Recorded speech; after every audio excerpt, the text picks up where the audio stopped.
E aí, pessoal que assiste meu canal, tudo bem com vocês? Hoje, quarta-feira, toda quarta-feira aqui neste canal tem uns vídeos especiais falando sobre filosofia. E aí essa abordagem histórica, introdutória, superficial ainda, mas muito importante para começarmos a compreender o que é filosofia. Então, sejam todos muito bem-vindos a esse canal. Meu nome é Alba e esse é o canal Pouco Tempo. Gostaria de pedir a você que, por favor, se inscreva neste canal, deixa o like, compartilha, pode fazer comentários, fique à vontade. Fique à vontade também para ver os outros vídeos deste canal, porque sai vídeo aqui todos os dias, de segunda a sábado sai vídeos, né? Menos domingo, mas o restante sai sempre e você é meu convidado, minha convidada para aproveitar esses vídeos. E hoje nós vamos falar sobre Platão. Já vimos aí alguns, terminamos Sócrates, depois o que seguiu depois de Sócrates, e agora chegamos a Platão. Quem é Platão? Onde ele nasceu, quando e tal. Vai ser introdutório, né? Uma apresentação sobre ele, tá bom?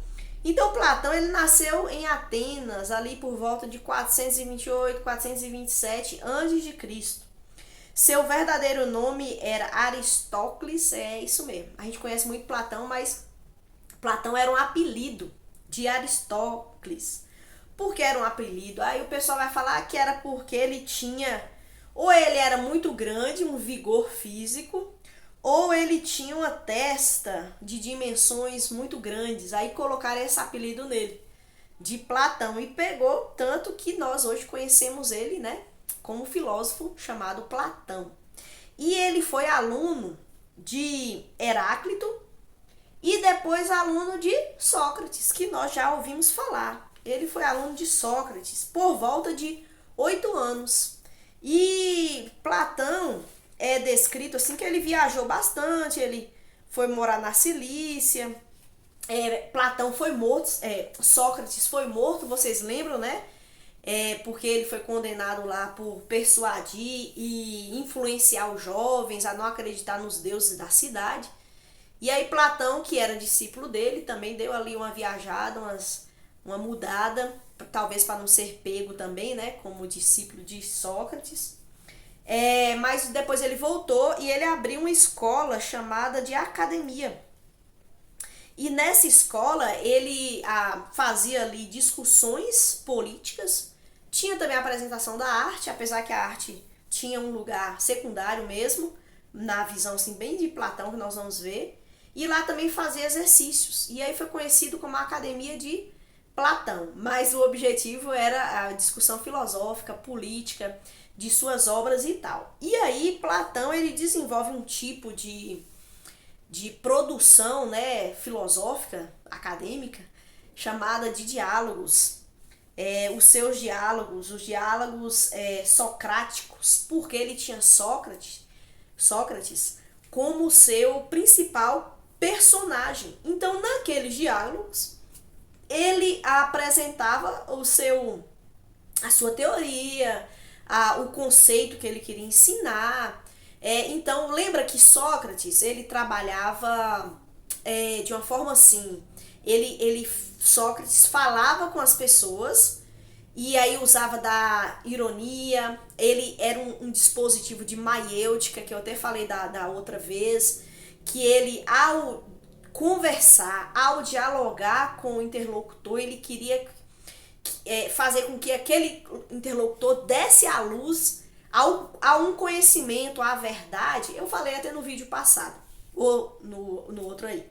Vou deixar aqui o link na descrição da playlist desse canal aqui, dessa série aqui. E Platão, ele usa essa abordagem, só que ele também escreve, ele deixa registrado, diferente de Sócrates. Então, muita coisa que a gente conhece de Sócrates é baseado naquilo que Platão escreveu, outros escreveram, mas naquilo que Platão escreveu, e Platão inaugurou os diálogos socráticos, onde Sócrates, no seu diálogo, era o personagem principal, e havia ali um diálogo com outro, com o interlocutor, para que a ideia de Platão, os conceitos que Platão queria tratar, a filosofia de Platão pudesse ser exposta, e através desse ramo da escrita que é os diálogos, né? Então era dessa forma. E aí, diante de tudo que ele escreveu, né, e a produção de Platão, fica um questionamento ou fica assim uma pergunta a respeito da autenticidade da escrita e da cronologia dos escritos. Aqui, vocês sabem, eu estou usando muito o livro do Giovanni Reale e também do Anthony Kenny sobre a história da filosofia. E aqui Giovanni Reale, ele traz uma série do que Platão escreveu e a cronologia. Então ele diz, por exemplo, ele escreveu Eutífron, Apologia de Sócrates, Criton, Fédon, Crátilo, Teeteto, Sofista, Política, Parmênides, Filebo, Banquete, Fredo, Alcibíades I, Alcibíades II, Hiparco, Amantes, Teages, Cármenes, Laques, Lises, Eutidemo, Protágoras, Górgias, Meno, Hippias menor, Hippias maior, Ion, Menexono, Clitofonte, República, Timeu, Critias, Minos, Leis, Epimones, Cartas. Bastante livros e a gente conhece muito a República, a gente fala muito sobre ela, fala também muito sobre o banquete, mas Platão escreveu isso tudo. E aí fica, como eu disse, aquela interrogação a respeito da autenticidade e da cronologia dos escritos, porque aqui, por exemplo, a maneira que Reale colocou foi elencando aí a cronologia. Mas existe um problema, e aí Reale traz o seguinte: o primeiro problema que aparece diante dos 36 escritos de Platão, né, refere-se à autenticidade. E aí, qual é a pergunta? São todas obras de Platão? Ou há também escritos não autênticos? E em caso afirmativo, quais são? Então, Platão escreveu mesmo? Tem uns até que falam assim, Platão existiu mesmo? E esses escritos, esses 36 escritos, foram todos de Platão? Ou outros, durante a história, outros filósofos, outros pensadores escreveram e assinaram como Platão? Como distinguir se é dele ou se não é, né? E aí, eu quero fazer um link aqui a respeito de uma coisa que eu acho muito interessante, que é a crítica textual. A crítica textual é um ramo da ciência que estuda os escritos da antiguidade, os escritos antigos. Então existe essa corrente, essa ramificação da ciência que estuda pessoas que trabalham e estudam especificamente os manuscritos, os textos da antiguidade. Por exemplo, a filosofia grega passa por uma crítica textual, onde cientistas que são dessa área vão analisar se eles são de fato autênticos ou não. E aí tem alguns passos sobre as cópias e o ano, por exemplo, quando foi escrito. Então, o manuscrito é aquela primeira escrito feito à mão, manuscrito, porque não tinha máquinas, feito à mão e depois feito em papiro ou em pergaminho, que eram materiais utilizados, porque não tinha o papel. E depois o papel foi inventado, acho que no século I na China, mas só veio para a Europa e começou a ser usado lá, acho que no século XIV ou V, 14 ou 15 ou 16, não lembro. Mas assim, muito tempo depois que ele foi inventado. Então os homens utilizavam o papiro, que era da planta, ou o pergaminho, que era o couro de algum animal tratado, e a tinta, né, que eles colocavam ali numa pena de algum pássaro, também tratado. E aí a pessoa escrevia, e aí eram feitas cópias. E os cientistas, eles analisam essas cópias, porque o original mesmo se perdeu. porque o material era degradável mesmo, com o tempo se perdeu. Mas os discípulos dessas pessoas e tal faziam cópias. Então, é estudado na crítica textual essas cópias. E se essas cópias são autênticas, porque quanto maior o número de cópias, mais autêntico é aquele manuscrito, é aquele escrito. Porque existem também, os cientistas avaliam uma cópia de outra, e aí vem a variante textual. Então, assim, tem uma cópia aqui de 40 anos depois que foi escrito, o manuscrito. Aí tem outra cópia de 100 anos depois do original. E aí faz uma comparação entre essa cópia bem antiga e essa outra cópia que também é antiga e que está ali.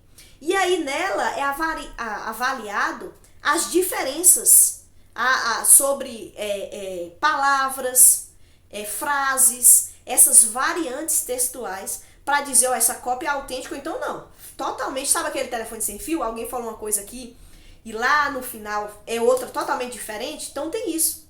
Então, quanto mais cópias o texto antigo tem, melhor. Por que é melhor? Porque todas essas cópias, o cientista da crítica textual coloca uma em paralelo da outra e vai ver se existem tantas diferenças assim. Se existe poucas variações de uma palavra, de um não sei o quê, então é mais forte de que, olha, isso aqui é autêntico. Por quê? Porque são cópias, mas são cópias bem feitas que remontam ao original da pessoa que escreveu. Então, quanto maior cópias, melhor. E quanto mais próxima essa cópia for do original, melhor. Não é verdade? Porque quanto mais cópias teve e mais próximos do original, mais fácil é para identificar se essa cópia é verdadeira. Porque alguém escreveu agora e a primeira cópia é datada daqui 100, 200 anos, esse espaço dá muito bem para alguém ter inventado, para alguém ter feito e dito que é de fulano e não ser. Então a crítica textual é um ramo muito interessante. E aí tem algumas coisas que dá pra gente perceber como a Bíblia, ela é um texto extremamente confiável e autêntico por conta dos números de cópias, por conta desse intervalo curto entre o original e a cópia. E aí eu quero usar alguns exemplos para vocês de textos da antiguidade e o intervalo das cópias. Por exemplo, as guerras gaulesas de Júlio César, escritas no ano 50 a.C. A cópia mais antiga que o pessoal teve acesso é datada de 900 depois de Cristo.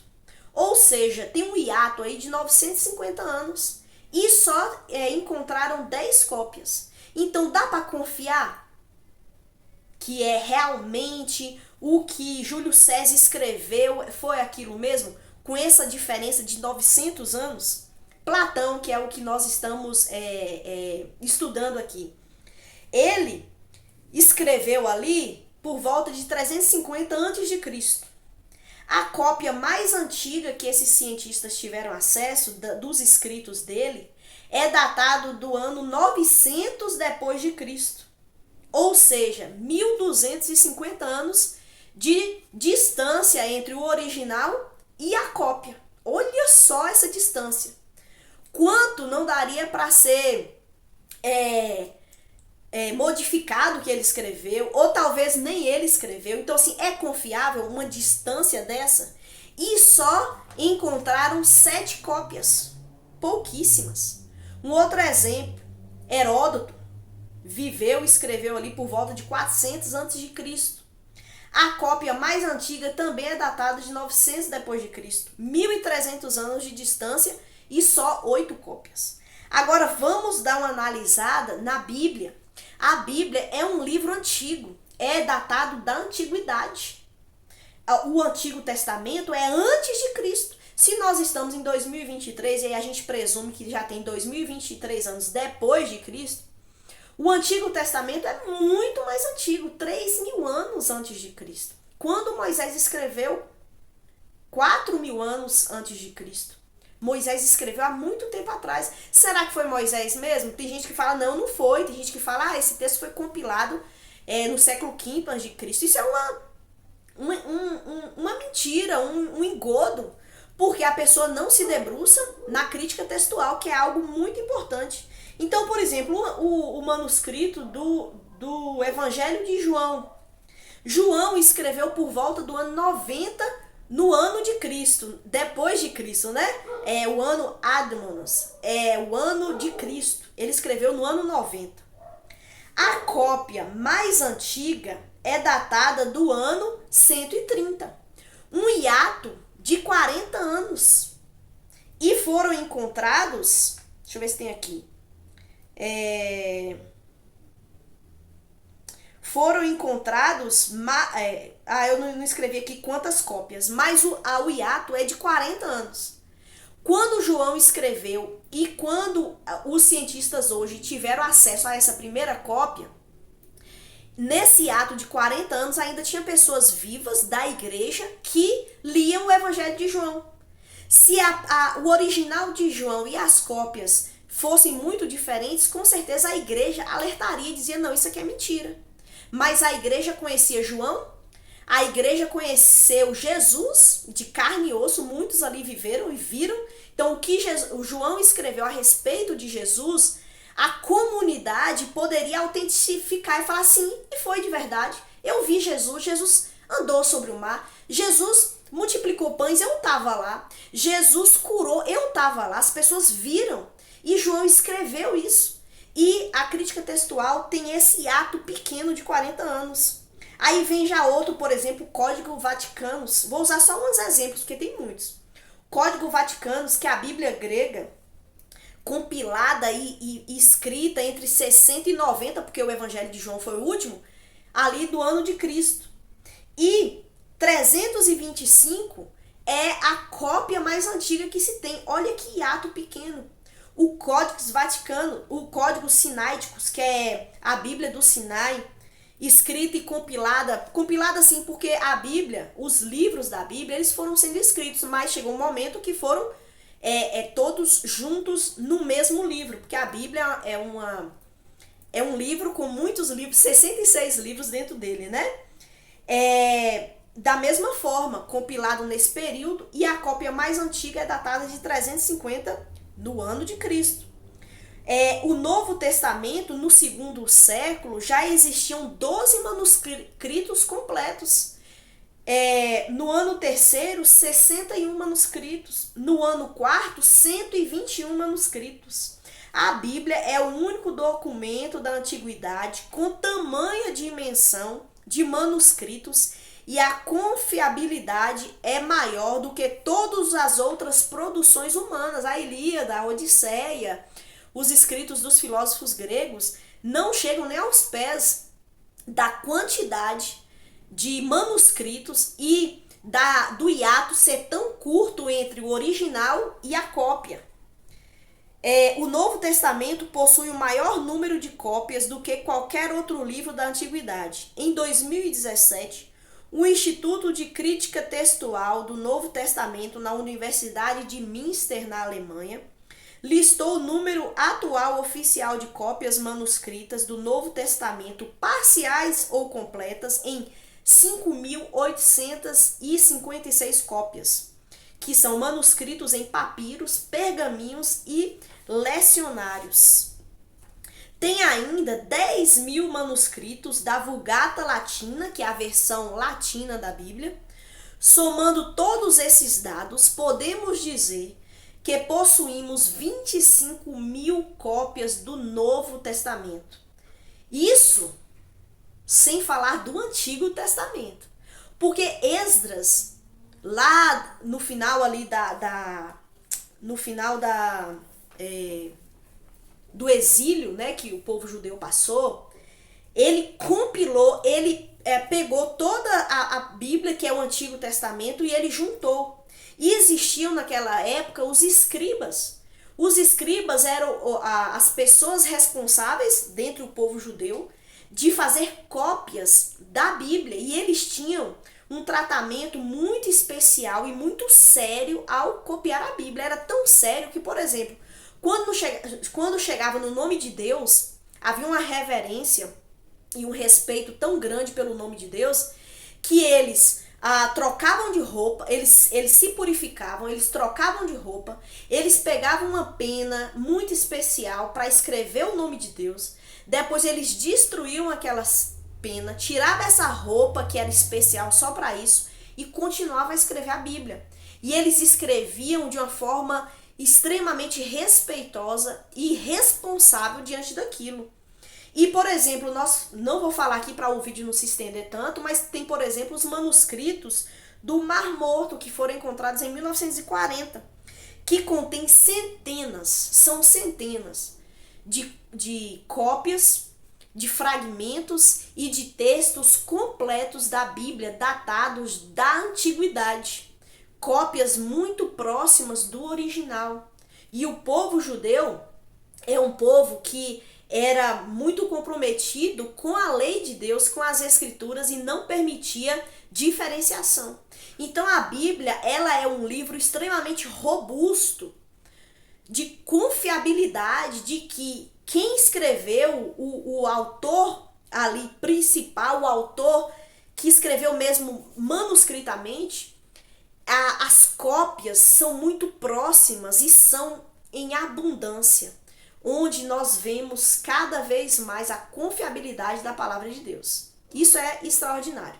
Comecei falando de Platão, mas acabei falando da Bíblia porque os escritos de Platão que nós temos hoje, os diálogos e tal, tem essa questão, será que foi Platão mesmo? Será que é confiável? Mas a gente olhando para a palavra de Deus, nosso coração se enche, porque de fato é algo confiável, é algo verdadeiro, e a palavra de Deus, diferente de todos os escritos humanos, é atual, fala de um Deus eterno e a sua palavra não muda. Então é uma alegria, é uma bênção a palavra de Deus. Obrigada por você me acompanhar até aqui. Foi uma introdução a respeito de Platão e da crítica textual, e a semana que vem nós vamos continuar aí mostrando mais sobre o que Platão produziu, o que ele fez e tal. Se eu não falei no início, vou falar de novo. Por favor, se inscreve no canal, deixa o joinha, deixa o like, compartilha. E obrigada por você me acompanhar até aqui. Valeu!